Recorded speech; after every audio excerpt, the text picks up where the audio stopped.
Perintah Jokowi kepada Hadi Cahyanto, selesaikan sengketa tanah hingga urusan lahan IKN. Presiden Joko Widodo resmi melantik 2 menteri dan 3 wakil menteri.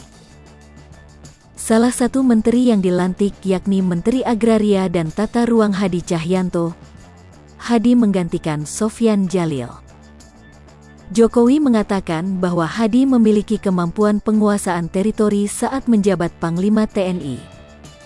Maka itu, dalam pertemuan sebelum pelantikan, Jokowi meminta urusan soal tanah bisa diselesaikan, termasuk soal tanah di Ibu Kota Negara, IKN, Nusantara. Urusan yang berkaitan dengan sengketa tanah dan sengketa lahan harus sebanyak-banyaknya bisa diselesaikan. Yang kedua, urusan sertifikat harus bisa sebanyak-banyaknya diselesaikan. Saya meyakini Pak Hadi memiliki kemampuan untuk itu, termasuk di dalamnya urusan lahan tanah yang berkaitan dengan IKN.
Hai pemirsa Sri Popo TV, jangan lupa komen, like, dan subscribe, serta tonton